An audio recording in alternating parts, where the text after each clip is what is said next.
Good morning, and welcome to this special Mother's Day edition of the Kingwood Sunday School.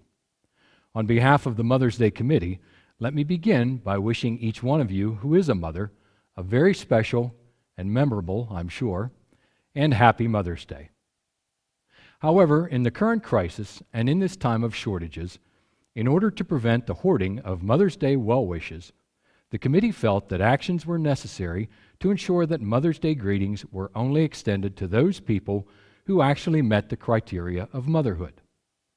After consulting with state and federal guidelines on this matter, these governing authorities recommended a list of 18 qualifications by which verifiable motherhood could be confirmed. While it is not necessary to meet all 18 of these requirements, it was recommended that the person wishing to be verified as a mother meet at least half of these. While we would never question the wisdom or judgment of a governing official, as a committee, we felt that this was, in fact, a bit of overkill. So for that reason, we have narrowed the requirements for confirmed motherhood down to one question. Have you had kids? Or have you raised a kid, not including your husband? If you have, congratulations and happy Mother's Day.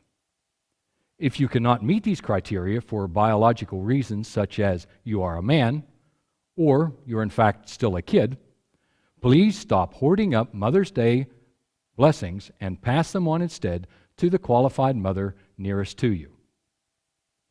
Now that that's out of the way, as a committee, we felt that in these uncertain times, it might be helpful to provide whatever assistance that we could to mothers to aid in the handling of certain situations that they may be struggling with during this unprecedented times of confinement and restrictions, including questions for which they may have no answer. We have entitled this, What's a Mother to Do? I thought we would begin by addressing some obvious questions that mothers may be facing during this trying time, starting with, what is a COVID? COVID is not really a word, and it's not an acronym. It's actually an abbreviation of several words, coronavirus disease. And I hope that's right because I made that up. It's a highly infectious respiratory disease very similar to the flu. However, unlike the flu, there's no vaccine and there's no known cure. So you may not want to tell your kids that, as it may unnecessarily scare them. Besides, since it is a virus, there really is no effective treatment. It simply has to run its course. This is similar to a man who is lost but won't admit it and refuses to ask someone else for directions. The virus pretty much wanders around through your blood vessels searching for the exit, but having great difficulty finding it. We often wander through life in much the same way, but God has promised to be our guide if we're willing to follow, and He will never mislead us. In Psalm 32, verse 8, it says, I will instruct you and teach you in the way you should go. I will counsel you and watch over you. While this is God's promise to us as believers, it is also an apt description of the guardianship a mother exhibits toward her children. After all, mothers too are created in the image and likeness of God. Question number 2, why the number 19? It could be that this is the 19th version of the virus to come into existence. There have been other coronaviruses in the past, but none have been this powerful or infectious. It could be that the 19th version of this virus was strong enough to overpower the lab technicians working in Wuhan, China, and escape the building, kind of like in some of the old horror movies from the 1950s. Or it could just be a number that came up on the dice when the scientists were trying to pick a number for it. Except the dice only go to 12, so that's probably not a good explanation. Regardless, we know that God knows the reason for the number and the reason for the pandemic. And while humans may not understand the virus or have any answers to it, we can take comfort in knowing that God knows everything about the virus. He knows what we're going through, and He's able to lift us up and enable us to prevail over all of this if we place our faith and trust in Him. He is able to grant us physical healing when illness strikes. He is able to meet our needs and to sustain us in difficult circumstances. and to bless us and to refill our storehouses to overflowing when times of financial hardships come upon us. And He can provide true peace and comfort throughout the trying and uncertain times that we're facing. In Isaiah 46:3, it says, "You whom I have upheld since you were conceived, and have carried since your birth, even to your old age and gray hairs, I am He. I am He who will sustain you. I have made you, and I will carry you. I will sustain you, and I will rescue you." These are words of truth that we need to take seriously. Question number 3.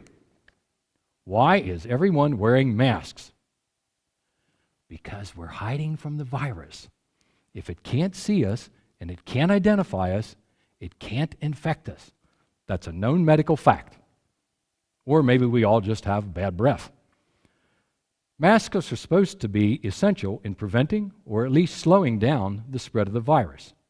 They help to block the spread of germs that carry the virus in case you inadvertently cough or sneeze or breathe. My only concern is that children may begin to confuse medical professionals with bank robbers and such. So if you sit down to watch a movie with your kids this afternoon, I would not recommend watching The Great Train Robbery or Butch Cassidy and the Sundance Kid or any other Western for that matter. Too many undesirable things are hidden behind masks. Just remember, Matthew 10:26 says, "So do not be afraid of them. There is nothing concealed that will not be disclosed, or hidden that will not be made known." Unfortunately, this will not happen fast enough with the masked singers. Question number 4. Can we have another round of the virus again this fall? This seems to be a point of major discussion lately, as if scaring everyone and ruining their spring wasn't enough. For children, this question is of particular importance. Having already enjoyed a long reprise from the end-of-year tests and final projects due, and no homework for the last 2 or 3 months, going back to school in the fall will have even less appeal than usual. Certainly, the issue of children and their education is at the forefront of the pandemic.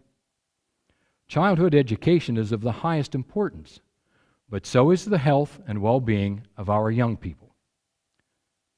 As a solution to this dilemma, I am suggesting a combination of homeschooling combined with a return to the old one-room schoolhouse approach. Select a room in your house. Place in said room a table or desk suitable for working. Then place a stack of textbooks on said desk or table. Be sure to remove all televisions, telephones, and other distractions from the room. Lock your children in this room for the duration of the day. This will allow each child to learn at his or her own pace and allow parents to get their work done as well. I have run this idea past several adults who thought it was an excellent idea. I haven't consulted any children on this, as they're supposed to do what they're told anyway. Proverbs 22:6 says, "Train up a child in the way he should go, and when he is old, he will not turn from it." Great advice. However, I think formal approval by the State Board of Education for my idea may be hard to come by, since they seem to have an aversion for homeschooling, one-room schoolhouses, and scripture reading. Don't look for this plan to be implemented anytime soon. The next several questions all address the same central issue. I'm bored, there's nothing to do. Why can't we go out to play? And why can't my friends come over? Of course, it's up to Mom to solve this situation, and without any help from the federal government. This is, of course, all Trump's fault, because the federal government failed to order a sufficient number of board games ahead of time and have them all distributed to each family well before the pandemic hit full stride. This is because the board games are all made in China now, and all the Chinese kids are playing with them during their confinement, leaving our children with nothing to play with except old sets of Chinese checkers which were made in Korea. One of the key strategies for containing the virus is social distancing. This requires maintaining a distance of at least 6 feet between you and those around you.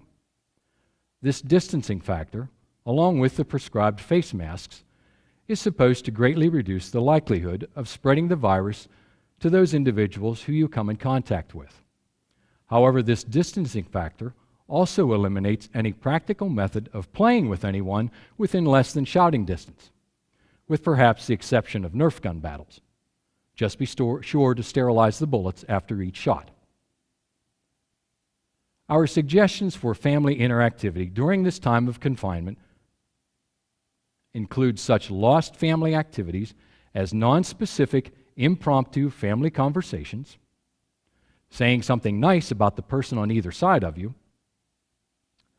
having a contest to see who can memorize the most scripture verses, and having family devotions and prayer time together each day. After all, the family that plays together stays together. Well, actually, I think the family that prays together stays together. Okay, both. We hope that this brief question and answer session will prove to be helpful in some way, or maybe not. But regardless, we want you to honor you as mothers for your invaluable contributions to your families and to God's family. Happy Mother's Day. May it be the most enjoyable day despite the current circumstances, and may God's blessings continue to fall upon each one of you, not just today, but every day of the year.